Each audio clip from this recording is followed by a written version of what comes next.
श्री कृष्ण के बड़े भाई बलराम में थी अद्भुत आश्चर्यजनक शक्तियाँ। फिर भी बलराम क्यों नहीं हुए महाभारत के युद्ध में शामिल? क्या महाभारत के युद्ध में ऐसा कोई योद्धा था जो बलराम जी को युद्ध में हरा सके? क्या बलराम सच में भगवान श्री कृष्ण से भी ज्यादा शक्तिशाली थे?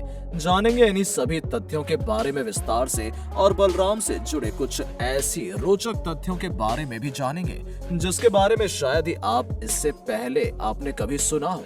जुड़े रहें हमारे साथ वीडियो के अंत तक। हेलो दोस्तों, स्वागत है आपका फिर से एक बार हमारे YouTube चैनल गॉड रिकैप में।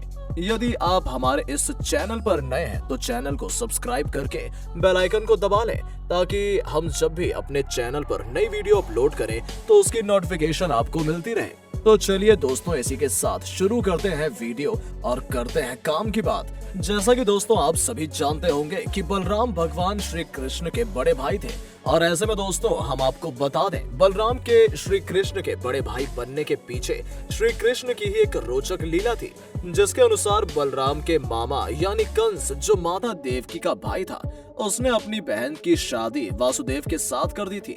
लेकिन जब एक आकाशवाणी में कंस को पता चला कि देवकी के 8वां पुत्र ही उसका वध करेगा, तो उसने देवकी के पति वासुदेव को और देवकी दोनों को कारागार में डाल दिया।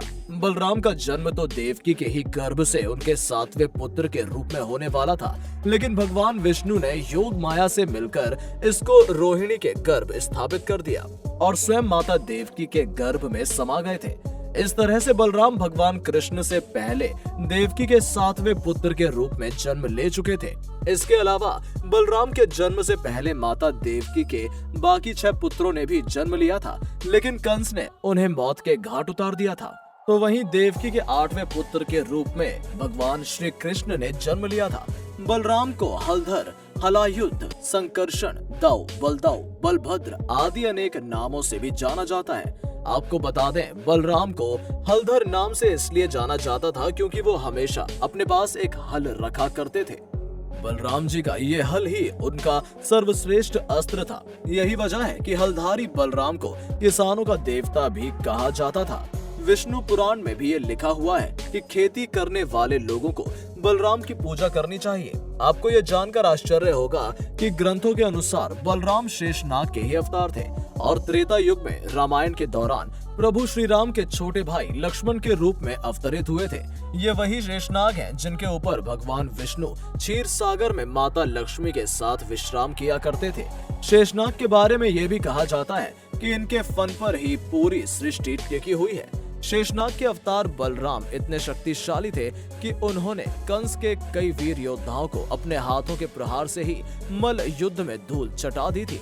बलराम की शक्तियों का अंदाजा आप इसी बात से लगा सकते हैं, जिस हल का उपयोग सामान्य व्यक्ति हथियार के रूप में नहीं कर सकता, तो वहीं बलराम उसे उठाकर हथियार के रूप में प्रयोग करते थे। बलराम जी का हल दिव्य था। इसे वो अपनी इच्छा अनुसार जब भी जरूरत पड़ती थी प्रकट कर लेते थे। ग्रंथों में किए गए वर्णन के अनुसार एक बार जब जमुना जी ने बलराम के आदेशों की अवहेलना कर दी थी, तब बलराम ने क्रोधित होकर अपने हल से बलपूर्वक यमुना नदी को कई टुकड़ों में बांट दिया था। हालांकि बाद में यमुना जी ने बलराम जी से माफी तो मांग ली, लेकिन हल से खींचने की वजह से यमुना नदी आज भी छोटे छोटे कई टुकड़ों में बहती है। दोस्तों, आप बलराम जी की शक्तियों का अंदाजा इस बात से लगा सकते हैं कि तीनों लोक में परम शक्तिशाली हनुमान जी से बलराम जी ने युद्ध किया था।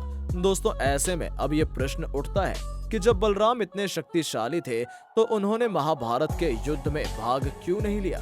तो आपकी जानकारी के लिए बता दें, बलराम जी को हनुमान जी के बाद गदा युद्ध का सबसे बड़ा योद्धा माना जाता था। ऐसे में जब बलराम जी बालक थे तो कंसों द्वारा भेजे गए असुर धेनुकासुर और प्रलंबासुर को गदा के एक प्रहार से ही उन्हें यमलोक भेज दिया गया था। ऐसे में दोस्तों आपको बता दें, बलराम ने ही भीम और दुर्योधन को गदा युद्ध, मल्ल युद्ध के सभी गुण सिखाए थे। यानी कि बलराम भीम और दुर्योधन दोनों के गुरु थे। जब महाभारत का युद्ध शुरू होने वाला था तो भीम और दुर्योधन दोनों ने अपनी तरफ से युद्ध लड़ने के लिए बलराम के पास प्रस्ताव लेकर चले गए थे, लेकिन बलराम ने ये कहकर युद्ध में भाग लेने से मना कर दिया कि तुम दोनों मेरे परम शिष्य हो, इसलिए मैं किसी एक तरफ से रहकर अपने दूसरे शिष्य से युद्ध नहीं कर सकता। यही वजह है कि महाभारत के युद्ध में बलराम जी ने हिस्सा नहीं लिया था। बताया जाता है कि जब महाभारत का युद्ध आरंभ होने वाला था तो उस समय बलराम तीर्थ यात्रा को चले गए थे, लेकिन युद्ध की समाप्ति के समय वो तीर्थ यात्रा से वापस चले आए थे। जब भीम और दुर्योधन के बीच महाभारत के आखिरी पड़ाव में गदा युद्ध हुआ तो भीम ने अपनी ली हुई प्रतिज्ञा को पूरा करने के लिए दुर्योधन के जांघों पर गदा से प्रहार करके उसकी जांघों को तोड़ दिया, जो कि गदा युद्ध के नियमों के विपरीत था। इस बात को जानकर बलराम को बहुत क्रोध आया और वो भीम को मारने भी चल पड़े थे, लेकिन भगवान श्री कृष्ण ने उन्हें ऐसा करने से रोक लिया था। दोस्तों, अभी तक तो आप बलराम जी की शक्तियों को तो जान ही गए होंगे। अब आप ही सोचिए, इतने शक्तिशाली बलराम जो शेषनाग के अवतार हैं और इनके ही फन पर पूरी सृष्टि का आधार टिका हुआ है, अगर ये महाभारत के युद्ध में भाग ले लेते तो क्या होता?